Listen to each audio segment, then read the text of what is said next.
오늘은 2023년 전반기가 훌쩍 지나고 후반기를 시작하는 시간, 그 첫 번째 주일입니다. 시작하는 이 시간에 저는 만물의 마지막이 가까웠으니 마지막에 관한 설교를 하려고 합니다. 알베르트 아인슈타인이 창설한 운명의 날 시계라는 지구 종말의 시계가 있습니다. 핵전쟁으로 인한 지구촌 멸망의 시간을 24시간으로 설정해 놓고 24시가 되면은 지구의 정말이 온다고 예고하는 시계입니다. 2023년 지금은 몇 시쯤 가리키고 있을까요? 오전을, 오후를, 저녁을 어느 시간을 지나고 있을까요? 자정이 가까운 23시 58분 30초입니다. 지구 멸망의 시간 90초 전을 이 시간은 가리키고 있습니다. 5년 전 별세한 영국이 낳은 장애인 천재 물리학자 스티븐 호킹 박사를 아시지요? 시간의 역사라고 하는 그분의 책은 자그만치 1000만 부가 팔렸습니다. 재미있는 사실은 이 책을 산 1천만 명의 사람들 가운데 끝까지 읽은 사람이 거의 없답니다. 그만큼 난해한 책이지요. 지구촌 인류는 하루빨리 우주로 진출할 수 있는 다른 행성을 찾지 못하면 곧 멸망한다고 예고하고 있습니다. 스티븐 호킹 박사는 인류가 4가지 이유 때문에 반드시 종말을 맞게 될 것이라고 경고합니다. 첫 번째, 지구촌 도처에 개발해 놓은 핵무기 때문입니다. 거기에 더하여 잔인해지고 이기적으로 공격적으로 변하는 인간들, 그 중에서도 지구촌 리더십들이 급속히 악해지고 있습니다. 베드로서 3장 10절 종말에는 물질이 뜨거운 불에 풀어지듯 사라지게 될 것이라고 하는 말이 있습니다. 이 말을 들을 때 어떤 그림이 여러분 머릿속에 지나갑니까? 핵전쟁이 일어났을 때 이곳저곳에서 핵이 터집니다. 지구촌 바닷물, 수소 원자들이 연쇄 반응을 일으켜서 지구가 불덩이에 휩싸면서 종이 한 장의 불에 휘말려 불에 타고 사라지듯이 지구촌이 사라지는 그림입니다. 지구촌에서 잔인한 괴물 하나가 나타나서 핵전쟁을 일으킨다고 한다면은 이 지구촌은 하는 사이에 끝이 나고 마는 겁니다. 스티븐 호킹 박사와 같은 사람들이 함께 꼽는 인류를 멸망으로 몰아가는 두 번째 요인은 기후위기입니다. 지금 급속히 발전되고 있는 지구온난화는 지구를 파멸로 하루하루 몰아가고 있습니다. 탄소 중립이라는 얘기를 심심찮게 듣지요. 제가 CBS 이사장 때 종교개혁 500주년을 보내면서 맞이한 시민단체 하나가 있습니다. 나캠이라고 하는 나부터 캠페인입니다. 제가 금년에 다시 대표를 맡게 되었습니다. 한교총과 나캠이 함께 펼치는 금년 캠페인이 뭔지 아십니까? 탄소 중립, 나부터 실천입니다. 기후위기는 지금 지구촌의 가장 뜨거운 감자가 되었습니다. 우리 주변에서 일어나고 있는 폭염, 한파, 홍수, 화재, 초미세먼지, 우리 모두가 기후위기를 온몸으로 느끼고 있지 않습니까? 우리 자녀들이 행복하게 자자손손 잘 살아야 될 지구를 우리 손으로 지금 망가뜨리고 있는 겁니다. 5천만 국민 나부터 실천이 절실한 때입니다. 스티븐 호킹 박사가 지적하는 인류 멸망의 세 번째 요인은 기후 환경과 무관하지 않습니다. 변종 바이러스의 출현입니다. 코로나19와 비교할 수 없는 강력한 변종 바이러스, 신종 바이러스가 출몰할 수도 있다는 것이지요. 이런 바이러스가 다시 나타나게 되면은 항생제가 개발되기 전에 전 인류를 공격할 수가 있습니다. 호킹 박사가 인류 종말의 요인이 될 수 있다고 말한 네 번째 요인은 킬러 로봇입니다. 인공지능, 이 AI가 우리의 삶을 풍요롭게도 하겠지만 우리의 삶을 위협할 수도 있다는 것입니다. AI 기술은 인류의 생명을 파괴할 신적 무기 킬러 로봇으로 발전되고 있습니다. 이 군비 경쟁은 곧바로 인류 종말을 가져올 수도 있다는 것입니다. 인간들보다도 훨씬 똑똑한 AI들이 무수히 지구촌에 쌓여져 가고 있습니다. 이 세상은 과학 물질 문명이 아무리 발전해도 한계가 있고 끝이 있습니다. 겸손해야 합니다. 이 지구촌 우주의 주인은 하나님 한 분이시거든요. 오늘 설교 본문 베드로전서 4장이나 마태복음 24장은 만물의 마지막에 관한 말씀들입니다. 역사는 시작이 있고 끝이 있습니다. 돌고 도는 윤회가 순환이 아니라고 하는 것입니다. 직선으로 나아가는 기독교적인 종말론이 있을 뿐이죠. 그래서 기독교는 종말론적인 종교입니다. 교회는 종말론적인 구원 공동체입니다. 성경은 종말로 나아가는 지침서입니다. 하나님의 자녀가 된 우리 성도들은 마지막 날 종말의 날에 함께 구원받아서 영원히 천국에서 살아가게 될 가족입니다. 교회 안에서 말세 혹은 종말이라는 말을 사용합니다만은 말세란 말과 종말이라는 말은 사실은 다른 말입니다. 말세란 인간의 몸을 입고 이 땅에 오신 예수님, 우리의 죄짐을 담당하고 십자가에 돌아가시고 부활 승천하신 그때부터 다시 오시는 그 어간의 기간을 말세라, 그래서 소문자로 라스트 데이 그렇게 말합니다. 종말은 말세 지말, 마지막에 주님이 재림하시고 선악간에 심판하시고 새 하늘과 새 땅을 만드는 오메가 포인트를 말합니다. 대문자 The Last Day입니다. 종말으로 갈 때 사람들이 가지고 있는 몇 가지 궁금증들이 있더라고요. 첫 번째는 종말이 언제 어디서 어떻게 오느냐 하는 것입니다. 여러분, 신앙생활 하다가 예수님이 몇 날 며칠 어떻게 온다라고 말하는 사람이 있으면 무조건 이단으로 생각하면 틀림이 없습니다. 오늘 본문 마태복음 24장 36절입니다. 그 날과 때는 아무도 모르나니 하늘의 천사들도 아들도 모르고 오직 아버지만 아시느니라. 다른 성경에 보면 우리 성도들은 알 수 있다라는 말이 있습니다. 그러나 그 말은 그 시각을 안다는 말이 아니고 징조를 통하여 느낄 수 있다, 그런 얘기입니다. 아무도 모르죠. 근데 나는 알아요. 예수님이 언제 오시는지 가르쳐 드릴까요? 기억하세요. 모년, 모월, 모일, 모시, 모분, 모초 반드시 오십니다, 여러분. 대략 그때 오실 것 같죠? 네. 사람들이 갖는 두 번째 궁금증은 종말로 갈 때 천국은 어떻게 생겼을까? 그리고 죽은 영혼이 오늘 네가 나와 함께 낙원에 있으라 그랬는데 낙원은 어떻게 생겼을까? 낙원과 천국은 어떻게 다른가? 불신자들이 가는 지옥은 어떻게 생겼을까? 불신 영혼들이 거하는 음부는 어떻게 생겼을까? 지옥과 음부는 같은 것인가? 다른 것인가? 심지어는 천주교에서 주장하는 연옥은 있는 것인가? 없는 것인가? 뭐 하는 곳인가? 궁금증들이 많이 있습니다. 심지어는 마지막 날에 신자들과 불신자들이 나누어지고 분리되어진다는 말씀을 지나치게 드라마틱하게 만든 용어 하나가 있습니다. 비성경적인 용어요, 성경에 없는 용어입니다. 휴거입니다. 휴거라는 것이 있는가 없는가 궁금해들 합니다. 사람들은 성경이 자세하게 말씀하고 있지 않는 내용을 자세하게 알고 싶어 합니다.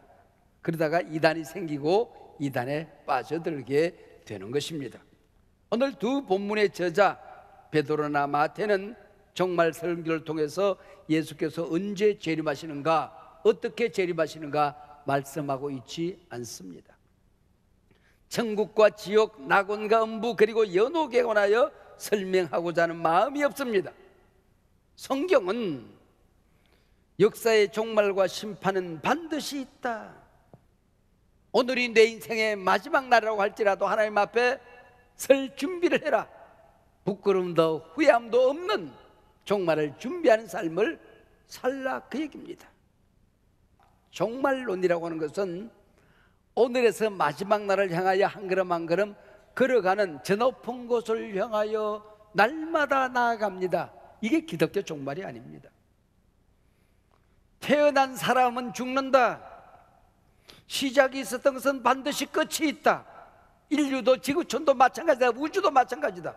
그렇다고 한다면 그 종말의 날은 하나님의 손에 달려있다. 우리가 믿는 우리 아버지 손에 있는 그 종말의 시각에서 오늘을 바라보는 겁니다. 억울한 일이 있어요. 힘든 일이 있어요. 주님을 섬기다 고난을 당해요. 힘든 일이 많아요. 그래도 실망하거나 낙심하지 않는다는 겁니다. 왜요? 그날에 주님께서 우리 눈에 눈물을 닦아주실 것이기 때문에, 주님이 알고 계시기 때문에, 보고 계시기 때문에. 교회를 섬기고 선한 일을 하는데 아무도 알아주지 않습니다. 알아주지 않을수록 기뻐하십시오. 그날의 상급이 크기 때문에. 하나님은 다 기억하십니다. 우리 주님은 보고 계십니다. 하나님 나라 주님의 심판책에 여러분의 모든 선악간의 행위가 기록되어져 있습니다. 믿으시길 바랍니다. 그러나 심판은 나에게 없네. 할렐루야. 정죄는 내게 없네. 할렐루야. 그날에 면류관을 주님이 준비하고 계십니다. 믿으시기를 바랍니다. 이게 종말놀이에요. 케르케고르의 종말 비유에 관한 재미있는 이야기가 있습니다. 초만호를 이룬 극장 밖에서 불이 났습니다. 극장 관계자가 불이야 소리를 지르면은 아비규환 혼란에 빠질 것이기 때문에 연극을 중단하고 주인공이 무대 가운데에 섰습니다. 차분하게 진지하게 설명을 합니다. 지금 바깥에 불이 났습니다. 먼저 나가려고 뛰다 보면 혼란에 빠집니다. 문 가까이 계신 분부터 차례대로 조용조용하게 나가시면 아무 문제가 없을 것입니다. 불길은 어느 쪽에서 지금 다가오고 있습니다. 어느 방향으로 나가셔야 됩니다. 사람들이 박수를 치고 좋아요. 연극인 줄 알았던 거죠. 아닙니다. 이 실제 상황입니다. 실제 상황입니다. 말하면 말할수록 사람들이 믿질 않는 겁니다.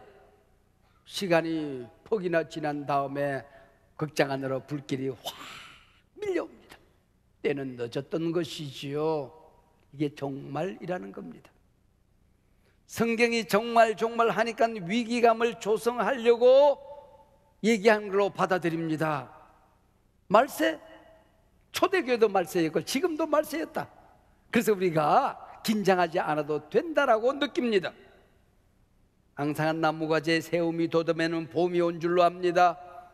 세상에 난리와 난리, 소문이 가득 차면 끝날이 다가오고 있구나 느끼라고 하는 것입니다. 옛날에도 난리는 있었습니다. 전쟁은 언제나 있었습니다. 그러나 난리, 소문, 전쟁의 소문은 매스컴이 발달된 오늘 같은 세상에만 가능했던 일이지요. 지구촌 끝에서 일어난 난리가 저 지구촌 끝까지 한순간에 전달되는 이 시대가 올 것이라고 하는 것입니다. 그날이 되면 복음이 땅끝까지 전해져서 어떤 민족도 핑계댈 수 없다고 말합니다.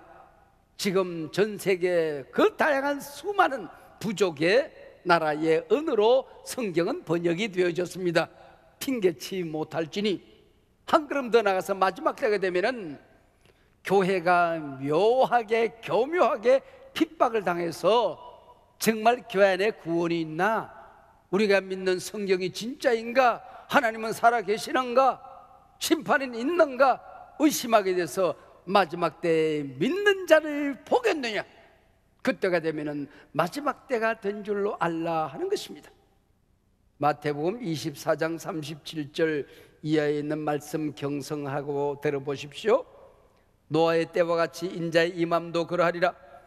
홍수전에 노아가 방주에 들어가던 날까지 사람들이 먹고 마시고 장가들고 시집가고 있으면서 홍수가 나서 그들을 다 멸하기까지 깨닫지 못하리니 인자의 임함도 이와 같으리라. 누가복음 17장 28절 이하입니다. 또 롯의 때와 같으리니 사람들이 먹고 마시고 사고 팔고 심고 집을 짓더니 롯이 소돔에서 나가던 날에 하늘로부터 불과 유황이 비오듯 하여 그들을 멸망시켰느니라. 인자가 나타난 날에도 이러하리라. 노아는 하나님의 구원을 믿었어요. 심판을 믿었어요. 하나님이 말씀하신 대로 반드시 이루어진다. 역사는 하나님의 말씀을 따라 진행된다는 것을 믿었습니다. 그래서 방주를 바닷가가 아닌 저 산꼭대기에 건설하게 되는 것입니다. 묻습니다. 하나님의 구원하심을 믿으십니까? 심판이 있음을 믿으십니까? 하나님의 말씀대로 역사는 펼쳐짐을 믿으십니까? 사랑하는 여러분, 지금 우리가 살고 있는 이 세상, 성의 혁명, 성의 자유를 예천하던 롯의 시대, 소돔 가모라 시대와 무엇이 다르다고 느끼십니까? 영원한 행복을 잃어버립니다. 예배의 기쁨 대신에 세상의 쾌락과 자만만 가득 차 있습니다. 롯의 때라고 느끼시지 않습니까? 먹고 마시고 시집가고 장가가고 사업하고 집 짓고 뭐가 잘못됐습니까? 당연한 일이죠. 그러나 성경의 이 용어들은 세상 일에 매몰되어져서 일상상에 도취되어서 천국을 잃어버리고 캐세라테라 하는 시대가 올 것이라는 뜻입니다. 정말 신앙을 잊어버리고 현실 안주가 가치의 전부인 때가 올 것이라는 겁니다. 정말 신앙을 촌스럽게 여깁니다. 천국과 지옥 설교를 농담처럼 재미로 듣는 시대가 올 것이라는 것입니다. 노아 시대, 롯의 시대, 오늘 우리가 살고 있는 이 시대, 무엇이 달라졌습니까? 사회를 만든 소돔 고모라의 범죄, 동성애 문제는 건강한 사회 구조를 붕괴시킬 중차대한 문제입니다. 이 동성애를 단순히 유전 내지는 질병적 현상으로 이해하려는 건 동성애를 합리화, 합법화하려는 겁니다. 지금 이 시간에도 건강한 시민과 사회를 속이려는 교묘한 용어들을 총동원하여 동성애를 정상적인 것으로, 나아가 건강한 사회 문화라고 속이고 있습니다. 우리 기독교는 동성애자들을 혐오의 대상으로 삼거나 사회적인 차별을 주장하지는 않습니다. 또한 동성애를 돌이킬 수 없는 저주로 보지도 않습니다. 신앙 안에서 모든 사람들은 하나님께로 돌아와 회개하고 거듭날 수 있습니다. 거듭나야 합니다. 그러나 남자가 여자와 여자가 교합하는 것은 성경이 엄중하게 교만은 준엄한 하나님의 명령이라는 사실도 우리는 기억해야 할 것입니다. 그러나 불행하게도 우리나라는 동성애에 대한 인식이 가장 빠르게 긍정적으로 변하는 나라 가운데 한 나라입니다. 하루 이틀 한두 해 사이에 동성애와 동성결혼이 법제화되지는 않을 것입니다. 하루가 다르게 찬성 인구가 늘어나고 있다고 하는 데에 문제가 있는 겁니다. 본문 베드로전서 4장 7절입니다. 만물의 마지막이 가까웠으니 그러므로 너희는 정신을 차리고 건신하여 기도해라. 정신 차리라. 헛하는 것들에 마음 뺏기고 살지 말아라. 보초가 눈을 부릅뜨고 진지를 지키듯이 너 자신을, 너희 가정을, 너희 교회를, 내 본분을, 사명을, 하나님 앞에 받은 비전을, 꿈을 잘 지키라. 건신하라. 술 취한 사람처럼 몽롱한 정신으로 살지 말아라. 오늘이 마지막 날인 것처럼 중요한 일에 집중해라. 기도하라. 한순간도 기도의 끝 놓치지 말고 하나님으로부터 응답받아 살아라, 그 얘기입니다. 정말 신앙을 가진 성도의 두 번째 삶의 자세입니다. 8절, 무엇보다도 뜨겁게 서로 사랑할지니 사랑은 헛한 죄를 덮느니라. 하나님으로부터 마지막 날에 이 뜨거운 사랑을 받지 않으면, 성령을 경험하지 않으면 자기 자신을 용서하고 남을 용서하고 자기 상처를 치유하고 이 세상을 승리하며 살아가는 게 만만하지 않다는 겁니다. 남을 용서하지 않고 사랑할 수는 없는 겁니다. 사랑하되 뜨겁게 사랑하라 말씀하고 있습니다. 베드로전서 4장 9절 이하는 선한 청지기로 살랍니다. 내 생명 내 것 아닙니다. 내 물질 재정 내 것 아닙니다. 내 삶 내 것 아닙니다. 내 시간 내 것 아닙니다. 건강 내 것 아닙니다. 사랑하는 내 가족 내 것 아닙니다. 하나님이 내게 잠시 맡겨놓은 선물입니다. 하나님 앞에 설 때에 어떻게 섬겼는지, 내 자식 어떻게 신앙 전수하며 살았는지, 받은 물질 어떻게 살았는지 하나님 앞에 계산한 날이 온다는 겁니다. 말 한마디를 하더라도 머리에 떠오른다고 말하는 게 아닙니다. 가슴 속에 상처가 솟구쳐 오른다고 말하는 게 아닙니다. 어떻게 말하라고요? 11절입니다. 말하려면 하나님의 말씀을 하는 것 같이 해라. 네가 서 있는 그 자리가 설교하는 강단이라면 그 강단에서 어떻게 네가 말하겠느냐? 말 한마디를 하더라도 마지막 때가 되면은 세상을 살리는 말을 하라는 것입니다. 하나님의 말씀을 증거하는 설교자처럼 말하고 살라고 얘기입니다. 교회 봉사를 하고 세상을 섬기고 살아갑니다. 하나님 앞에 봉헌하고 헌신하며 살아갑니다. 어떻게 살라고요? 10절입니다. 각각 은사를 받은 대로 하나님의 여러 가지 은혜를 맡은 선한 청지기같이 서로 봉사해라. 세상은 우리를 속입니다. 먹은 것만 남는 거라고. 노 아닙니다. 먹은 것은 다 똥으로 나갑니다. 남지 않습니다. 안 나가면 문제가 됩니다. 하나님을 섬긴 것, 내게 맡겨진 사람들을 섬긴 것, 세상의 연약한 지체들을 섬긴 것, 내 눈에 보이는 사명의 특질을 위해서 헌신하며 살았던 것, 11절 하나님 앞에 드리는 것은 당연한 것이지만은 나머지로도 어떻게 살았는지 하나님은 깊은 관심을 가지고 있습니다. 이런 사치를 해도 되는지 청지기직을 잘 기억하고 살라고 얘기입니다. 사랑하는 여러분, 오늘이 여러분의 마지막 날이라면 하나님 앞에 설 준비가 되어져 있습니까? 하나님께서 오늘 밤에 계산하자 준비가 되어져 있느냐 그 얘기죠. 한 교회 군사님이 정기검진을 갔는데 간암이랍니다. 꽤나 진전이 되었답니다. 아차 싶었습니다. 수술도 할 수 없답니다. 유산을 정리했습니다. 하나님 앞에 도둑질한 것은 없는지. 처녀 시절에 선교사로 헌신을 했는데 친구는 선교사로 살아가는데 자신은 사랑하는 사람 만나서 잘 먹고 잘 살았습니다. 선교사에게 자신이 못 갔던 일들 보내는 선교사 역할을 감당했습니다. 갈등을 가졌던 사람들, 친구들을 만나서 화해했습니다. 그리고 사람들에게 복음을 전해야 되는데 아차, 복음 전하는 걸 놓친 사람들을 찾아다니면서 복음을 전했습니다.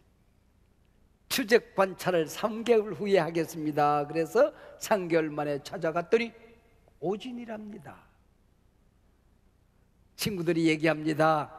오진으로 많은 재산을 나누면서 살았는데 억울하지 않냐고, 아깝지 않느냐고. 아깝다니요. 지금까지도 그렇게 살아야 했고 앞으로도 그렇게 살 것입니다. 내가 어떻게 살아야 되는지를 깨달았습니다. 인류 역사와 기독교 역사를 살펴보면 종말 의식이 분명할 때는 기독교가 살아있을 때입니다. 진리가 살아있을 때입니다. 신앙이 살아있을 때입니다. 기도가 살아있을 때입니다. 영성이 살아있을 때입니다. 교회가 부흥되던 때입니다. 종말 의식이 사라진 때는 교회가 죽어있을 때입니다. 성도들의 신앙이 성물로 세속화되어졌을 때입니다. 한 개인도 마찬가지입니다. 종말 의식이 분명한 사람은 신앙이 살아있습니다. 기도가 살아있습니다. 아무렇게나 살지 않습니다. 비전이 없는 자는 망자에 가느니라. 종말 의식이 없는 자는 아무렇게나 살아가게 되는 것입니다. 그러나 종말 의식을 가진 사람들은 진리를 따라서, 말씀을 따라서 오늘이 내 인생의 마지막 날을 맞이한다 할지라도 부끄러움이 없는 삶을 살게 되는 것입니다. 여러분 집에 가서 찬송가를 펼쳐서 한 장 한 장 넘겨보세요. 찬송가 마지막 절은 대개 종말에 관한 가사입니다. 네가 마지막 날 하나님 앞에 설 때 어떤 모습으로 설래? 주님이 오늘 너를 부르시면 어떤 모습으로 설 수 있겠니? 언제든지 마지막 날은 올 수 있다. 근신하여 정신을 차리고 기도 중에 뜨겁게 서로 사랑하고 주님 앞에 설 때 부끄러움이 없이 서라. 찬송가의 마지막 절은 언제나 정말에 관한 가사입니다. 이 땅에 살아가다가 어느 날 문득 마지막 가사를 불러야 할 때가 있는 겁니다.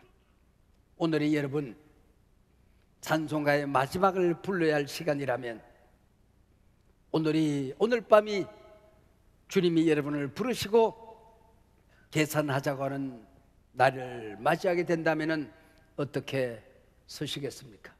만물의 마지막이 가까웠느니라.